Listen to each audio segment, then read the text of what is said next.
Over the years, I've heard numerous new investors looking to buy their first rental property ask, is there such thing as being too old to start investing? Don't you have to wait until your 30s to buy a new house?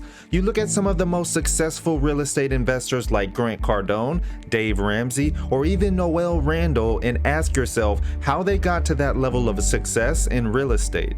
Well, I'm here today to answer that question, and in this video, I'll share exactly what investors won't tell you in real estate investing, or at least some of the shortcuts they use to become successful at a young age. Just a reminder to help level up your journey in real estate and owning rental properties, make sure to subscribe and turn on post notifications because we post videos every week to help you along the way, so definitely keep watching.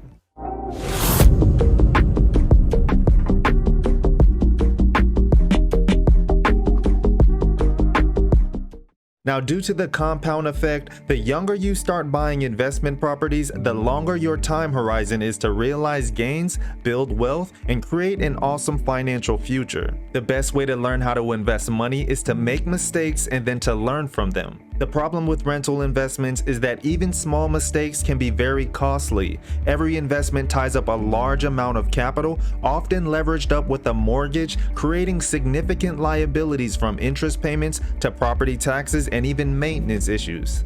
You see, you better do it right on day one, or you may soon be yet another real estate investor filing for bankruptcy. And don't think for a second that I exaggerate here. Bankruptcies are a very common outcome in rental investing and often the result of stupid mistakes that could have been avoided with better education. Now, before I tell you what stops younger people from investing, let me tell you why you should start investing in real estate at a young age. For the vast majority of people, real estate investing is all about long-term wealth generation. Real estate is not a get-rich-quick scheme, and most success does not happen overnight. You see, real estate tends to favor the patient over those who are in a rush. The sooner you get into the real estate game, the sooner you can succeed. Rental properties build equity over time, and the more time they have to appreciate, the larger your portfolio will be.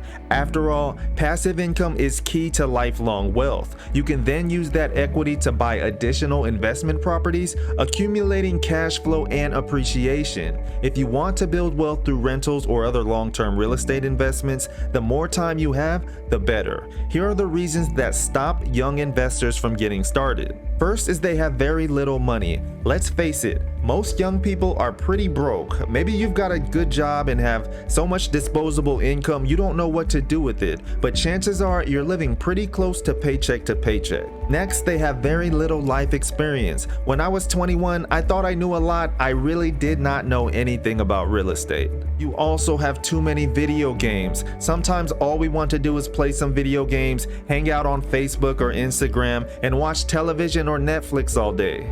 You're also too busy chasing girls or guys. From the moment puberty hits, most boys and girls have a strong need to find that special someone and spend all their time together. After that comes the kids who need you every waking minute, and that doesn't leave a lot of time for real estate investing if you ask me. You also have to deal with poor credit. College and the first years in the working world can be rough for young people, especially during recessions. Schools do a terrible job teaching about financial intelligence, or perhaps we just didn't listen. Either way, most of us have waded through the credit card years and spent many years trying to recover. We also have no like-minded social group. I don't have many friends that are focused on real estate investing, and it's not that they don't like me or care about me, they simply don't care about real estate, and that's fine. It makes it tough, however, to find motivation to invest in real estate when you don't have a community that fosters financial education and growth. So how can you actually start investing in real estate at a young age? Here are 3 things you need to do immediately in order to get started. Number 1, start getting educated. The very first step towards investing in real estate is getting well educated and versed on the topic. How could you possibly know that you even want to be a real estate investor without knowing what's actually involved? So many people look at the ultra rich and think, I want to be that rich, but what they don't ask themselves is, am I willing to put in the work that that person has in order to achieve what they have? Many people want the end result without putting in the work to get there. Thus, First and foremost, go educate yourself, whether that's via free online material, either books, podcasts, or even an online course or seminar. Just go start somewhere so you can learn what's involved and then decide if real estate investing is right for you. Once you've decided that real estate investing is something worth pursuing, you can start the process of actually putting some real skin in the game. Number 2, earn more and save more. So you want to invest in real estate but don't have enough money to do so? Two great options I've personally used to build up some capital quickly are picking up a side hustle and cranking up your savings rate. For those who are super serious about starting to invest in real estate, they should actually do both. Doing both is actually a way to springboard yourself into being able to invest much sooner than doing any one of those. With the internet and the gig economy we live in, picking up a side hustle has never been easier. Many side hustles don't require you to even leave your house. There are a trillion different articles and websites about how to increase your savings rate, so I won't get into that here, but I know that some great ideas are just a quick Google search or YouTube search away. And if you're unable to pick up a side hustle and are living off of ramen noodles, there are still more options available to you. One of my favorite ones is to bring in a partner who has the money to actually fund the deal. That leads me to my third topic, is to start building relationships. I'm going to tell you a little secret. Old people like ambitious young people. There is something truly rewarding about helping an ambitious young person achieve their goals. I think a lot of it has to do with, I see myself in their shoes, or if only I had started back then. Whatever the reason, it is a fascinating and powerful phenomenon. Use this to your advantage. Start building relationships with older investors who have graduated from the school of hard knocks. Let their failures teach you how to avoid or fix your own mistakes. You'll also want to build relationships with local real estate agents, property managers, and contractors who will be invaluable as your business grows.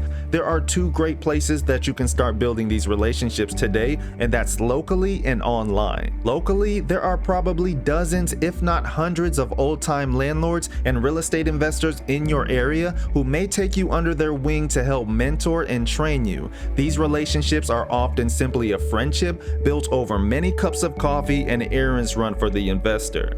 Then you can look online. These relationships are built every day in online forums where investors from across the country get together to help answer questions, build relationships, make deals, and improve the lives of everyone involved. So now I bet you're asking yourself, okay, what is the best investing strategy for beginners? Obviously, your first investment depends on your situation. Besides investing in yourself through books, podcasts, blogs, or forums, I believe that most people should start with their primary residence. As I see it, you have two great options.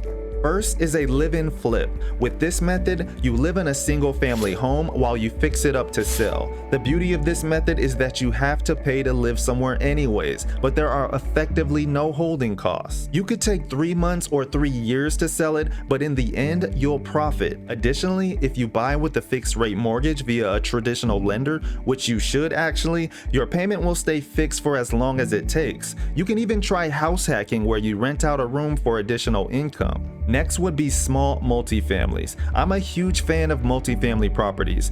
The second property I bought was an ugly little duplex I lived in for a year while renting the other half out. This enabled me to live rent-free and pay down the mortgage with the help of my tenant's rent.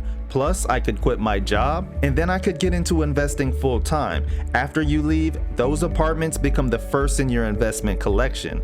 And additionally, you'll gain landlording experience that will help you for the rest of your career. You see, investing in real estate is one of the fastest ways to generate long-term wealth. The sooner you start, the sooner you can learn what it takes to be successful. And additionally, the sooner you start, the longer you have to reap the benefits. I've been investing for almost a decade now and wish that I had gotten started earlier.